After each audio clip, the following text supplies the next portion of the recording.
Welcome to the online platform of SP nursing classes. I hope आप सब बढ़िया होंगे, अच्छे से होंगे। और आज अपन बात करने वाले हैं एक छोटे टॉपिक स्पर्मेटोजेनेसिस के। स्पर्मेटोजेनेसिस का मतलब है जो स्पर्म है उसका फॉर्मेशन होना, उसका जेनेसिस होना, कैसे एक स्पर्म है वो बनता है। चलिए देखते हैं स्पर्मेटोजेनेसिस क्या है। Spermatogenesis is a biological process by which male sex cell, जिसे आप स्पर्म कहा जाता है या फिर स्पर्मेटोजोआ कहा जाता है, एक ही मतलब है, स्पर्म बोल दो या फिर स्पर्मेटोजोआ बोल दो, वो क्या होते हैं, टेस्टिस में बनते हैं। तो स्पर्मेटोजेनेसिस क्या हुई, स्पर्म के बनने की प्रोसेस है। स्पर्मेटोजोआ जो बनना है उसकी जो प्रोसेस है, उस प्रोसेस को अपन क्या बोलते हैं, स्पर्मेटोजेनेसिस है वो बोला जाता है। This process start at puberty. ये कब स्टार्ट होता है, जब प्यूबर्टी स्टार्ट होती है, यौवन अवस्था स्टार्ट होती है 12 से 13 वर्ष की आयु में, तब ये क्या होते हैं, स्पर्म वो बनना स्टार्ट होते हैं। वो पूरी लाइफ है वो क्या होते हैं, बनते रहते हैं। Spermatogenesis takes place tiny coiled tubes inside the testis, जिन्हें सेमनीफेरस ट्यूब्यूल्स अपन बोलते हैं। इस सेमनीफेरस ट्यूब्यूल्स के अंदर क्या होता है, स्पर्मेटोजेनेसिस है का प्रोसेस चलता है। वेहर immature germ cell develop into mature sperm cell that are capable of fertilizing an ovum. immature germ cell होती है उसके अंदर, और वहां से क्या होते हैं, ये मेच्योर होंगी, ठीक है, और इन्हीं को अपन क्या बोलेंगे, स्पर्म सेल बोलेंगे। अब ये जो स्पर्म है वो क्या करता है, ओवम को फर्टिलाइज करने का काम कर सकता है, ठीक है, जिसे फीमेल एक बोलते हैं ना। फर्टिलाइजेशन अपन ने पढ़ा था, तो फर्टिलाइजेशन के अंदर ये क्या करती है, स्पर्म है वो क्या करता है, फर्टिलाइज करता है। कहाँ होता है, सेमनीफेरस ट्यूब्यूल्स जिनको अपन ने बोला था वहां पे। This tubules lined with special supporting cell, अपन ने बोला था कि इसके अंदर आपको सर्टोली सेल्स हैं वो देखने को मिलती है। तो ये सर्टोली सेल हैं वो क्या करती हैं, इन स्पर्म को डेवलपमेंट करने में हेल्प करती हैं, नरिशमेंट प्रोवाइड करती हैं, ऑक्सीजन और जो भी चीजें इनको चाहिए वो ये प्रोवाइड करती है। Between the tubules Leydig cells that is produce testosterone, और इन्हीं के बीच में एक जो सेमनीफेरस ट्यूब्यूल्स के बीच में जो जगह होती है इंटरस्टिशियल स्पेस के अंदर, वहां पे क्या होता है, लीडिंग सेल भी पाई जाती है, और लीडिंग सेल होती हैं वो क्या करती हैं, टेस्टोस्टेरोन का फॉर्मेशन करती हैं। अब स्पर्मेटोजेनेसिस है, मतलब एक स्पर्म है उसको बनने में कितना टाइम लगता है, तो उसको 64 से 74 डेज है का टाइम लगता है, मतलब 60 से 70 दिनों का टाइम लगता है, जब जाके आपके स्पर्म है वो बनते हैं। उसके अलावा स्पर्म बनने के बाद में 12 से 14 दिनों तक क्या होता है, ये स्पर्म जो होते हैं वो सिर्फ मेच्योर होंगे, ठीक है। और कब वो कहाँ होंगे, जो एपिडाइमस अपन ने पढ़ा था तो उसके अंदर ये क्या होते हैं, मेच्योर होते हैं, और वहां पे क्या होते हैं, इनको मोटिलिटी मिलती है, मतलब गति करने की क्षमता है वो वहां पे इनको मिलती है। अब अपन पढ़ते हैं कि फेज है वो कौन कौन सी आती है। तो फेज हो या फिर स्टेज हो तो उसको अपन डाउन एरो है वो लगा के अपन लिखते हैं, या फिर ऐसे अपन इसको लिखते जाते हैं, ठीक है। तो ये प्रोसेस याद रखना, डाउन एरो मोस्टली याद रखना, स्टेज जब भी आप कोई भी चीज की लिखते हो या फिर आप फेज लिखते हो। तो इसके अंदर मेन तीन फेजेज हैं, तीन चरण हैं जिसके द्वारा क्या होगा, स्पर्म है उसका फॉर्मेशन। पहली जो फेज है उसको बोलते हैं प्रोलिफरेशन फेज, और इस फेज के अंदर क्या होता है,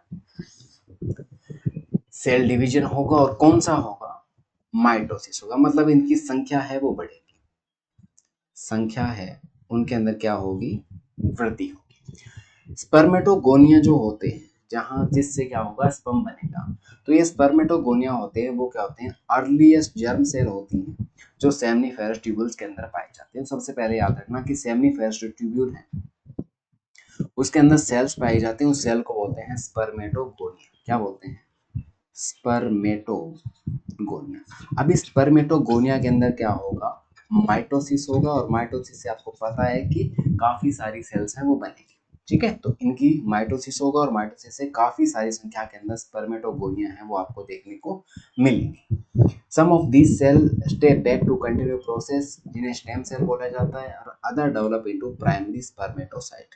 अब इनमें से क्या होगा, कुछ है वो डेवलप होके क्या बन जाएंगी, प्राइमरी स्पर्मेटोसाइट बन जाएंगे। अब क्या बनेंगी ये, प्राइमरी स्पर्मेटोसाइट, स्पर्मेटोसाइट जो स्पर्म बनाने वाली सेल है वो बन जाएगी। स्पर्मेटोगोनिया, उसमें माइटोसिस हुआ और माइटोसिस से क्या हो गया, स्पर्मेटोसाइट है वो बन चुकी है प्राइमरी। ठीक है, तो इस जो फेज है इसका सिंपल सा मतलब क्या है, इस फेज में सिर्फ जर्म सेल है उनका नंबर है वो बढ़ेगा। दूसरा आता है माइटोटिक फेज। माइटोटिक का मतलब होता है कि उनका जो क्रोमोसोम नंबर है वो क्या हो जाएगा, हाफ हो जाएगा।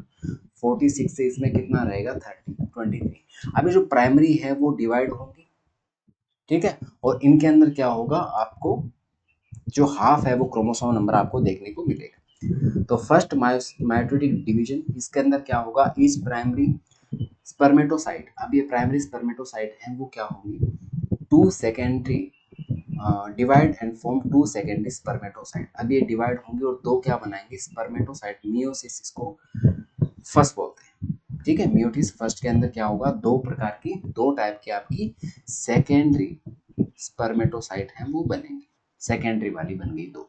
और इसके अंदर क्रोमोसोम नंबर है वो कितना हो गया, 23, क्योंकि ये क्या है, मियोसिस फर्स्ट है। अब सेकेंड मियोसिस जो डिवीजन होगा उसके अंदर क्या होगा, ये फिर से डिवाइड होंगी, अब की बार मियोसिस सेकेंड होगा, लेकिन टाइप उसका कौन सा होगा, माइटोसिस होगा, समसूत्री प्रकार का होगा। तो इसके अंदर जो क्रोमोसोम नंबर है वो कितने ही रहेंगे, 23 ही रहेंगे, क्योंकि हुआ तो मियोसिस सेकेंड है लेकिन प्रकार जो था वो माइटोसिस था, मतलब समसूत्री प्रकार का ही होगा।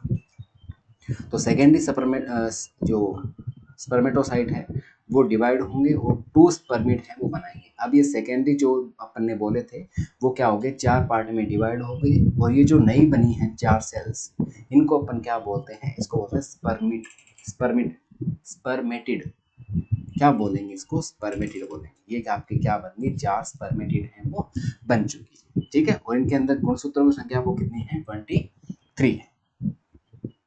चलिए आगे देखते हैं। तो इस फेज के अंदर क्या है, हिप्लोइड सेल है, चार वो बनी है, ठीक है, जो सेक्सुअल रिप्रोडक्शन के लिए क्या है, जरूरी। अब ये जो चार बन चुकी हैं, अब इनके अंदर क्या होगा, मैचुरेशन होगा।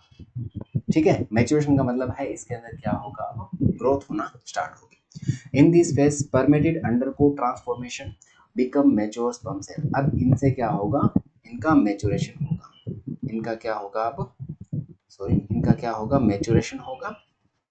ठीक है, और जिससे क्या बनेंगी, स्पर्म सेल है वो बनेंगी। स्पर्मेटिड है वो आगे डिवाइड नहीं होते, ये डिवाइड नहीं होंगी, सिर्फ इनके अंदर क्या होगी, इनकी शेप और स्ट्रक्चर के अंदर चेंज होंगी, जिसपे आपको न्यूक्लियस में देखने को मिलेगा, एक्रोसोम मतलब आगे वाले स्ट्रक्चर है वो इस टाइप से आपको ये देखने को मिलेगा। उसके अलावा टेल भी मिलेगी, उसके अलावा साइटोप्लाज्म है वो इसमें से ज्यादा अगर होगा तो वो निकल जाएगा, कुछ बचेगा वो आपका जरूरी होगा। ठीक है, तो इस टाइप के स्ट्रक्चर बनेंगे जिसे अपन क्या बोलते हैं, इसको अपन बोलते हैं sperm. Spermatid changing round non-motile cell and stimulated and motile spermatozoa। अब ये जो बना है उसके अंदर मोशन वगैरह है वो नहीं, तो इसको मोशन वगैरह है वो आगे अपन देखते हैं। After spermatogenesis mature sperm is release from Sertoli cells. अब ये चार आपके मैच्योर सेल हो चुके हैं, सर्टोली सेल से निकलेंगे और कहाँ जाएंगे, सेमनीफेरस ट्यूब्यूल्स के अंदर जाएंगे। आपने पढ़ा था ये जो सेमनीफेरस ट्यूब्यूल्स हैं इसके अंदर यहाँ जो सेल्स हैं, सेल के अंदर ये बने हैं, और यहाँ से बनने के बाद में अब यहाँ से ये निकलेंगे और इसके अंदर ही आएंगे। इस जो प्रोसेस है, इस प्रोसेस को अपन बोलते हैं स्पर्मिएशन, स्पर्मिएशन। ठीक है, स्पर्मिएशन के अंदर क्या होगा, सर्टोली सेल से ये जो मेच्योर स्पर्म है वो इसमें ल्यूमन में निकलेंगे, इसको अपन क्या बोलते हैं, स्पर्मेशन बोलते हैं। दिस रिलीज प्रोसेस स्पर्मेशन, ये प्रोसेस है उसको स्पर्मेशन कहते हैं। अब ये कहाँ जाएंगे, अब ये जाएंगे एपिडर्मिस में, जहां पर इनको मोटिलिटी है वो मिलेगी। अपन देखते हैं कि इसके अंदर आपको कौन कौन सी ऐसी चीजें जो हार्मोनिक कंट्रोल करेंगे स्पर्मेटोजेनेसिस को। तो पहला तो आता है इसके अंदर जीएनआरएच, जो हाइपोथैलेमस से स्क्रीट होता है, पता है आपको, गोनेडोट्रोपिन रिलीजिंग हार्मोन, ए टाइप का रिलीजिंग हार्मोन है। और कौन सा है, गोनेडोट्रोपिन, जो आपका गोनेड्स पे एक्ट करेगा। तो हाइपोथैलेमस से निकला, एफएसएच और एलएच है वो पिट्यूटरी ग्लैंड के अंदर इसने एक्टिव किया। अब एफएसएच है वो क्या करेगा, एफएच जो है वो फोलिकल स्टिमुलेटिंग हार्मोन है, जो सर्टोली सेल्स के अंदर स्पर्म के फॉर्मेशन को क्या करता है, प्रमोट करता है।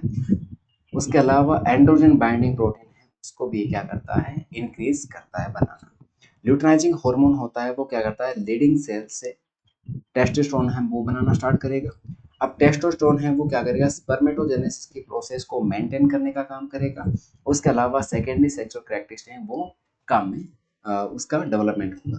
उसके अलावा इनहिबिन आता है जो सर्टोली सेल्स के द्वारा स्क्रीन होता है और इसको एफएसएच को ये क्या करता है, कंट्रोल करता है, उसको मेंटेन करता है कि एफएसएच है वो आपको चाहिए या फिर नहीं चाहिए। तो ये इनहिबिन है वो सर्टोली सेल से क्या होगा, रिलीज होगा। तो ये था आपका एक जनरल स्पर्मेटोजेनेसिस है वो। ठीक है, इसका अगर डायग्राम आप देखना चाहते हो तो इस टाइप से आप इसको बारे में देखोगे। स्पर्मेटोगोनिया है, उसके अंदर माइटोसिस हुआ, काफी सारी सेल्स बनी, उसमें से माइटोसिस फर्स्ट हुआ। फर्स्ट इसको बोलते हैं प्राइमरी स्पर्मेटोसाइट। ठीक है, उसमें माइटोसिस हुआ तो हाफ बना। सेकेंडरी स्पर्मेटोसाइट, इसके अंदर माइटोसिस सेकंड होगा, मियोसिस सेकंड होगा। प्रकार कौन सा होगा, समसूत्री प्रकार का। और 4 आपके क्या बनेंगे, स्पर्मिड बनेंगे। अब इसके अंदर क्या होगा, डिफरेंशिएशन होगा, इनके अंदर मैच्योरेशन होगा और आपके स्पर्म है वो बनेंगे। अब ये नॉन मोटाइल हैं तो इसको अपन कहाँ भेजेंगे, इसका स्पर्मेशन कराएंगे। ठीक है, इसको क्या कराएंगे अपन, स्पर्मिएशन। स्पर्मेशन से इसको अपन कहाँ भेज देंगे, एपिडाइमस के अंदर भेज देंगे, इस सर्टोली सेल से रिलीज करवा के। चलिए, अभी जो स्पर्म बना है इसकी एक स्ट्रक्चर देखते हैं थोड़ी छोटी सी। पहला स्पर्मेटोजोआ है, उसको अपन स्पर्म सेल बोलते हैं। ये क्या होता है, मेल रिप्रोडक्टिव गैमेट सेल होती है। पता है आपको कि किस लिए, फादर के जो जेनेटिक मटेरियल है उसको फीमेल के ओवा तक पहुंचाने का काम करता है, क्योंकि इसके अंदर क्या है, डीएनए वगैरह है वो पाया जाता है, उसके अंदर इसकी जो जेनेटिक इंफॉर्मेशन है वो स्टोर रहती है। ये हाईली स्पेशलाइज्ड और मोटाइल होते हैं। ठीक है, जो फीमेल रिप्रोडक्टिव ट्रैक्ट तक पहुंचते हैं। ठीक है, अब एक मेच्योर जो स्पर्म है उसकी लेंथ है वो कितनी होती है, लगभग 50 से 60 माइक्रोमीटर है वो इसकी लेंथ होती है।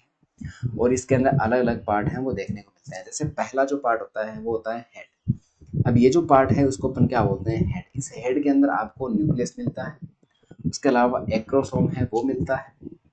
ठीक है, ये 2 चीजें हैं वो इसके अंदर मिलती हैं। तो हेड जो पार्ट है, तो हेड क्या होता है, इट इज ए ओवल और slightly front most part of flattened and it is sperm.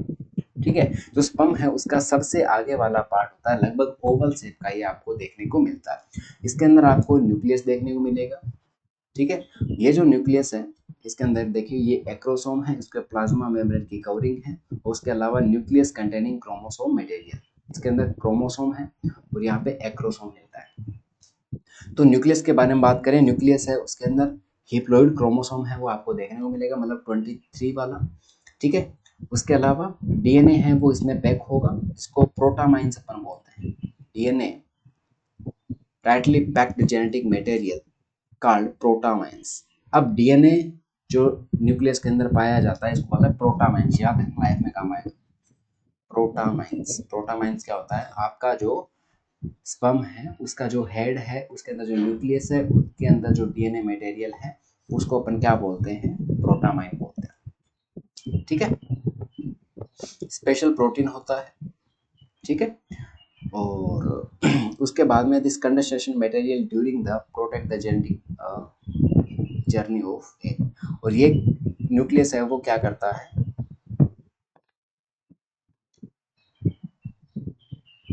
ठीक है, ये क्या करता है, इसको प्रोटेक्ट करने का भी काम करता है। नेक्स्ट एक्रोसोम के बारे में पढ़ते हैं। तो एक्रोसोम ये जो पार्ट होता है इसको बोलते हैं acrosome. It is A cap like organ, को जो आपकी कैप होती है उसकी तरह आपको ये पार्ट है वो देखने को मिलता है। और इसके अंदर क्या होता है, it is cover the anterior 2/3 of nucleus. आपका जो न्यूक्लियस है उसका 2/3 हिस्सा है उसको ये क्या करता है, कवर करता है। जैसे न्यूक्लियस है इसका 2/3 हिस्सा है उसको ये क्या करेगा, कवर करके रखेगा। इसके अंदर आपको एंजाइम देखने को मिलेंगे, जैसे हाइलुरोनिडेज है और एक्रोसिन है। हाइलुरोनिडेज है वो क्या करता है, आपकी जो एग होती है, आपका जो ओवम होता है, उस ओवम के चारों ओर आपको एक लेयर देखने को मिलती है जिसको अपन बोलते हैं हाइलुरोनिक एसिड की लेयर। इसको तोड़ने के लिए आपको कौन सा चाहिए, हाइलुरोनिडेज एज। ठीक है, तोड़ने वाला हाइलुरोनिक एसिड को लेयर को तोड़ने वाला स्पर्म के आगे लगा होता है, इसको अपन बोलते हैं हाइलुरोनिडेज। ठीक है, उसके अलावा एक्रोसिन भी आपको चाहिए। एक्रोसिन वो क्या होता है जी, आपका ओवम होगा उसकी लेयर आप देखोगे, उसकी जो स्ट्रक्चर देखोगे तो उसके अंदर आपको काफी सारे स्ट्रक्चर मिलेंगे। तो उसके अंदर जोना पेलुसिडा होता है। वो जोना पेल्यूसिडा के अंदर प्रोटेक्टिव, ये क्या होता है, प्रोटेक्टिव ग्लाइकोप्रोटीन लेयर होती है ओवम के। इसको डाइजेस्ट करने का जो काम है वो कौन करता है, एक्रोसिन है वो करता है। तो एक्रोसिन और हाइलोनिडेज है वो आपको दोनों चाहिए। This enzyme essential for sperm penetrate to ovum during fertilisation, ठीक है। और इसको अपन एक्रोसोम रिएक्शन बोलते हैं। और ये कब होता है, जब ओवम का फर्टिलाइजेशन होना स्टार्ट होता है तब ये चीजें होती है। नेक्स्ट आता है नेक। सेकंड पार्ट जो आता है वो आता है नेक। इस नेक के अंदर क्या होता है, काफी सारी चीजें हैं वो देखने को मिलती है। This neck is shortest segment join the head and tail. Head और टेल को जोड़ने का काम है वो कौन करता है, नेक करता है। इसके बीच में पाया जाता है। इसकी स्ट्रक्चर में आपको प्रोक्सिमल सेंट्रियोल देखने को मिलेगा, ठीक है। और ये सेंट्रियोल है वो क्या करेगा, फर्स्ट माइटोटिक डिवीजन है वो जाइगोट का करने के अंदर हेल्प करेगा। डिस्टल सेंट्रियोल है वो क्या करेगा, एक्सोनेम बनाएगा जो फ्रेनुलम होती है उसका कोर्स होता है। इसके अंदर 9 सेगमेंट कॉलम भी आपको देखने को मिलेंगे। इस टाइप से आपको इसके अंदर क्या मिलते हैं, काफी सारे कॉलम है वो देखने को मिलते हैं, ठीक है। Surrounding the beginning of frenulum, और फ्रेनुलम जो है उसके साइड चारों ओर आपको ये देखने को मिलते हैं। नेक्स्ट बात करें, इसके अंदर एक पाइवोट जॉइंट भी पाया जाता है, ठीक है। बाकी इतना डिटेल में आपसे ना तो पूछा है ना पूछे कभी। थर्ड देख लो।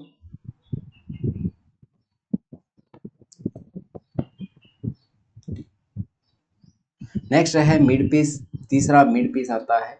नेक के जस्ट पीछे का जो पार्ट होता है उसको बोलते हैं मिड पीस। और ये क्या होता है, इसको एक इंजन रूम के बोलते हैं, क्योंकि इसके अंदर क्या होता है, काफी सारे जो सेंट्रल माइक्रोट्यूब्यूल कोर होती है जिसको एक्सोनेम अपन ने बोला है, उसके चारों ओर क्या होता है, काफी सारे माइटोकॉन्ड्रिया हैं वो पाए जाते हैं। और माइटोकॉन्ड्रिया है वो क्या करते हैं, इसको एटीपी के द्वारा एनर्जी प्रोवाइड करने का काम करते हैं, जिससे क्या होता है, मूवमेंट करता है। This energies allow the tail to beat rhythmically to propel the sperm forward. ये जो स्पर्म है तो इसके जो टेल है उसको रिदम ऐसे मूवमेंट है वो होता रहता है। और इसके लिए जिम्मेदार है वो कौन है, आपका माइटोकॉन्ड्रिया है। और ये मिड पीस है, ठीक है। Enclose plasma membrane and thin layer of cytoplasm, ठीक है। साइटोप्लाज्म के अंदर चारों ओर क्या होती है, आपकी एक प्लाज्मा की लेयर है वो भी आपको इसके अंदर देखने को मिलती है।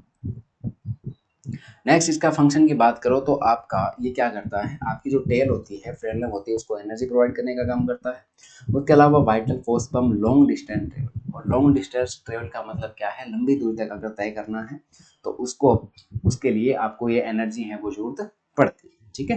क्योंकि वेजाइना से यूट्रस तक पहुंचना है और यूट्रस से फेलोपियन ट्यूब पहुंचना है, तो ये क्या होगा, एक लॉन्ग डिस्टेंस है वो कवर कर रहा है। नेक्स्ट आता है फ्रेनुलम, टेल या फिर फ्रेनुलम। टेल लास्ट पार्ट होता है। Tail is the longest part of sperm and responsible motility, मतलब मोटिलिटी गति के लिए ये क्या होता है, जरूरी होता है। 3 पार्ट है वो इसके अंदर आपको देखने को मिलते हैं। जैसे प्रिंसिपल पीस होता है और एक एंड पीस होता है। प्रिंसिपल पीस है वो क्या होता है, आपकी टेल है उसका लगभग पार्ट है वो आपका क्या होता है, प्रिंसिपल पीस होता है। और इसके अंदर भी एक्सोनेम जो होते हैं वो अलग अलग पार्ट में डिवाइड होते हैं, मतलब 9+2 इसने लिख रखा है। तो माइक्रोट्यूबल्स हैं वो अलग अलग इसके अंदर पाए जाते हैं। इसको भूल जाओ आप, ऐसा ही है लिखा हुआ, ठीक है। सराउंडेड बाय फाइबर शीथ है वो, इसके चारों ओर आपको फाइबर शीथ पाई जाती है।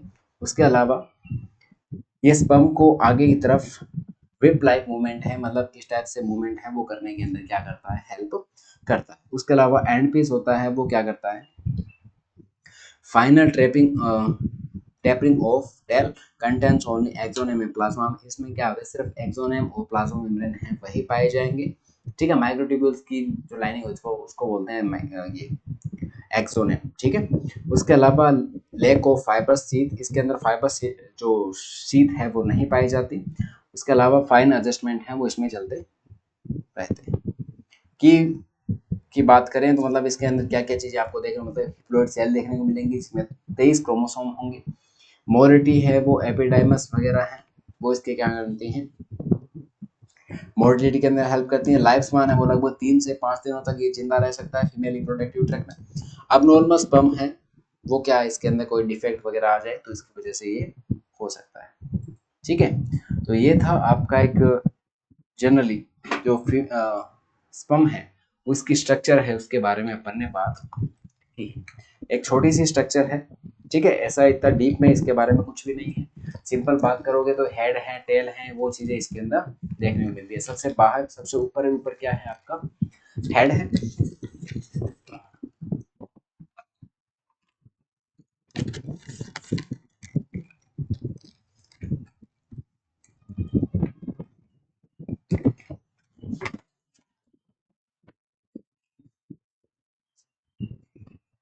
ठीक है, इसके अंदर आपको हेड मिल रहा है, हेड के बाद में नेक मिल रहा है, मिड पीस बोन मिल रहा है, उसके बाद में टेल। हेड के अंदर आपको न्यूक्लियस मिल रहा है, एक्रोमियल एक्रोसोम मिल रहा है। नेक के अंदर आपको काफी सारी स्ट्रक्चर और मिल रही हैं, जैसे अपन ने क्या देखा था इसमें, नेक के अंदर आपको शॉर्ट सेगमेंट होता है, इसके अंदर सेंट्रियोल मिलते हैं आपके। ठीक है, ये प्रोक्सिमल हो गया, इसके अंदर एक सेंट्रल और एक ऐसे टाइप में इसकी स्ट्रक्चर है वो आपको देखने को मिलती है। देखिए ये रहा, ये जो पार्ट है वो है नेक आपका। उसके अलावा इसके अंदर ये जो पार्ट है वो मिड पीस है, ये आपकी क्या है, टेल है। तो इस टेल के अंदर ये जो बीच वाला पार्ट है उसको तो अपन ने अलग नाम दिया था, ये माइटोकॉन्ड्रिया हैं जो एनर्जी का काम करेंगे। ये जनरल इसकी छोटी सी स्ट्रक्चर है। ठीक है, वैसे तो एग्जाम में आएगा नहीं, अगर आ भी जाता है तो आप इसके बारे में आराम से लिख सकते हो। नेक्स्ट स्टार्ट होता है प्यूबर्टी इन मेल्स, कि जो पुरुष हैं उनके अंदर क्या होता है, जैसे ही 12 से 13 वर्ष की आयु होगी तो उसके अंदर एडोलसेंस है वो स्टार्ट होगा। ठीक है, वो उनमें सेकेंडरी सेक्सुअल कैरेक्टरिस्टिक हैं वो देखने को मिलेगा, जैसे उनकी बियर्ड वगैरह हैं, मुस्टैचेस हैं, उसके अलावा उनकी जो वॉइस है वो डीप होना स्टार्ट हो जाएंगी, हाइट है वो बढ़ेगी, है ना। तो वो क्या होता है, ठीक है, तो puberty is the period of physical and physiological development. ये क्या है, पार्ट है अपनी पूरी लाइफ का, जिसके अंदर क्या होता है, इस एज के अंदर आपको फिजिकल और फिजियोलॉजिकल डेवलपमेंट है वो देखने को मिलता है, which a boy matures into sexually mature adult man. जिसमें से एक बॉय है वो क्या बन जाता है, एक अडल्ट ह्यूमन बन जाता है। ठीक है, और ये हार्मोनल चेंजेस के द्वारा होता है। Mark by development of secondary sexual characteristic है वो आपको देखने को मिलते हैं, तब आप बोल सकते हो इट इज ए मैन। ठीक है, इसमें ग्रोथ है वो आपको देखने को मिलती है, अचानक ग्रोथ देखने को मिलती है, स्पर्म प्रोड्यूस करने की क्षमता है वो आपको इसके अंदर देखने को मिलती है। कब स्टार्ट होती है, लगभग 9 से 14 वर्ष की आयु के अंदर ये स्टार्ट होती है मेल में। ठीक है, और ये जो प्रोसेस है वो लगातार 18 से 21 वर्ष तक चलती रहती है। स्टार्ट कब होती है, 9 से 14 के बीच में, और स्टार्ट कब चलती कब तक रहती है, 18 से 21 तक ये चलती रहती है। इसकी एग्जैक्ट टाइमिंग यहाँ पर बात डिपेंड करता है, तो जेनेटिक पे डिपेंड करता है, उसके फादर वगैरह पे। उसके अलावा न्यूट्रिशन पे डिपेंड करता है कि उसका डेली रूटीन क्या है, उसकी जो फूड वो ले रहा है उसमें क्या क्या चीज़ें हैं क्या नहीं, उस पर डिपेंड कर सकता है। उसके अलावा ओवरऑल हेल्थ है तो उस पर भी ये डिपेंड कर सकता है। ठीक है, नेक्स्ट आता है हार्मोनल कंट्रोल ऑफ प्यूबर्टी। तो प्यूबर्टी को कंट्रोल कौन करता है, तो एक तो होता है एसपीजी आपका, हाइपोथैलेमिक पिट्यूटरी गोनेडल एक्सिस, जिसके अंदर हाइपोथैलेमस है वो क्या करता है, जीएनआर रिलीज करेगा, और जीएनआर एक्ट करता है पिट्यूटरी ग्लैंड पे, आपको पता है। अब पिट्यूटरी ग्लैंड है उससे एलएच निकलेगा और एफएस निकलेंगे। एलएच है वो तो क्या करेगा, लीडिंग सेल से टेस्टोस्टेरोन को बनाएगा, जो क्या करेंगे, सेकेंडरी सेक्सुअल कैरेक्टरिस्टिक है उसको अपीयर करेंगे। जबकि एफएसएच है वो सर्टोली सेल से क्या बनाएगा, स्पर्म है उसके बनाने की प्रोसेस को स्टार्ट करेगा। टेस्टिस की बात करें तो टेस्टिस है वो टेस्टोस्टेरोन बनाएगा, जिसे सेक्स हार्मोन बोलते हैं अपन, और ये सेकेंडरी सेक्सुअल कैरेक्टरिस्टिक उसके लिए रिस्पॉन्सिबल है।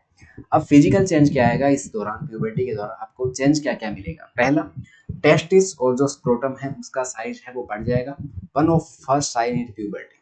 जब भी पुरुषों के अंदर प्यूबर्टी स्टार्ट होगी, ठीक है, तो उसके अंदर टेस्टिस है उनका साइज बढ़ना स्टार्ट हो जाएगा, सेमनीफेरस ट्यूब्यूल है उनकी ग्रोथ बढ़नी स्टार्ट हो जाएंगी, और स्क्रोटल की थिन स्किन है जो क्या हो जाएगी, थोड़ी सी पतली होनी स्टार्ट हो जाएगी। पहले क्या होती है, जन्म होता है तब क्या होती है, बड़ी होती है, मोटी होती है, उसके बाद में धीरे धीरे थिन होना स्टार्ट हो जाती है। इसके अलावा पेनिस जो है उसकी ग्रोथ आपको देखने को मिलती है, उसकी थिकनेस और उसकी लेंथ है उनके अंदर क्या होता है, इंक्रीज होता है। प्यूबिक एंड बॉडी हेयर है उसके अंदर क्या होता है, काफी सारे जो जेनेटल रीजन है वहां पे प्यूबिक हेयर है वो आना स्टार्ट हो जाते हैं, घुंघराले वाले। उसके अलावा लेटरल हेयर डेवलप बाद में क्या होते हैं, जो आर्म पिट है, जो आपकी अंडर आर्म है वहां पे, उसके अलावा चेस्ट पे, लेग्स पे, फेस पे, बियर्ड और मुस्टैच बोलते हैं, वो आना स्टार्ट हो जाती है, दाढ़ी वगैरह आना स्टार्ट हो जाती है। उसके अलावा आपकी जो वॉइस है उसके अंदर भी डीप आपको देखने को मिलता है, क्योंकि जो लैरिंग्स है उसके अंदर भी क्या हो रही है, ग्रोथ हो रही है, वॉइस बॉक्स के अंदर भी ग्रोथ होगी, और जिससे क्या है आपका एक थोड़ी सी क्रैकिंग और अनस्टेबल वॉइस है वो आपको देखने को मिलेगी। जैसे मेरी आवाज में बोल रहा हूँ, ठीक है, थोड़ी सी एक क्रैकिंग आवाज है, एक भारीपन है आवाज में, तो वो आपको इसमें देखने को मिलेगा। उसके अलावा ग्रोथ स्पूड अचानक से रैपिड इंक्रीज होगा आपकी बॉडी हाइट में, ठीक है, शोल्डर्स आपके ब्रॉड हो जाएंगे, उसके अलावा मसल्स हैं वो डेवलप हो जाएंगे। फेशियल और स्किन चेंजेस के बारे में बात करें तो फेस पे स्किन है, ऑयली स्किन आपकी हो जाएंगी, आपके कील मुहासे हैं वो देखने को मिलेंगे, ठीक है, और बियर्ड और मुस्टैच हैं वो देखने को मिलेंगे। अगर सेक्सुअल मैच्योरिटी की अगर बात करते हो आप, तो स्पर्मेटोजेनेसिस आपको स्टार्ट होगा, स्पर्मेटोजोआ मतलब स्पर्म है वो बनने स्टार्ट हो जाएंगे, और first appearance of ejaculation mark the beginning of sexual maturity, और फर्स्ट टाइम जब इजैकुलेट होता है सीमन जो पेनिस के थ्रू बाहर निकलता है, तो आप इसको बोल सकते हो सेक्सुअल मैच्योरिटी। उसके अलावा नॉक्टर्नल एमएसएस भी आपको देखने को, वेट ड्रीम्स भी आपको देखने को मिलता है, इनवॉलेंटरी इजैकुलेशन हो सकता है सीमन का, आप जब सोते हो नाइट में तो उस दौरान आपको नाइट स्वेट हो सकता है, अपने आप इनवॉलेंटरी आपका स्पर्म है या सीमन है वो बॉडी से बाहर निकल सकता है।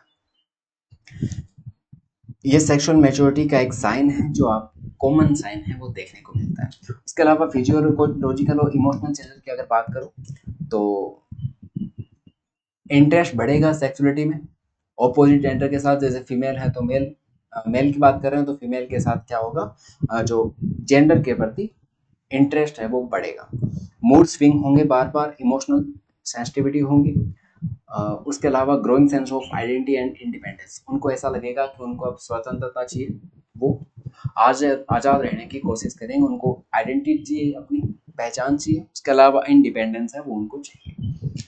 उनके अलावा डेवलपमेंट कोग्निटिव मैच्योरिटी, उनको कोग्निटिव मैच्योरिटी और एब्स्ट्रैक्ट थिंकिंग है उसके अंदर क्या होगा, वो काफ़ी सारी चीज़ों उनके बारे में सोच सकने की क्षमता है उसमें डेवलप होगी। नेक्स्ट आता है कंप्लीशन ऑफ प्यूबर्टी, 18 से 21 वर्ष की आयु के अंदर आपकी प्यूबर्टी है वो कंप्लीट हो जाती है, और काफ़ी सारे फिजिकल और मोस्टर सेक्सुअल चेंजेस हैं वो कंप्लीट हो चुके हैं। The individual fully capable of reproduction, अब ये जो पुरुष हैं, अब ये जो मेल है वो रिप्रोडक्शन के लिए पूरी तरह से क्या है, रेडी है। ठीक है, तो ये था आपका आज का टॉपिक। मिलते हैं नेक्स्ट टॉपिक में, तब तक के लिए बने रहिए, पढ़ते रहिए। Have a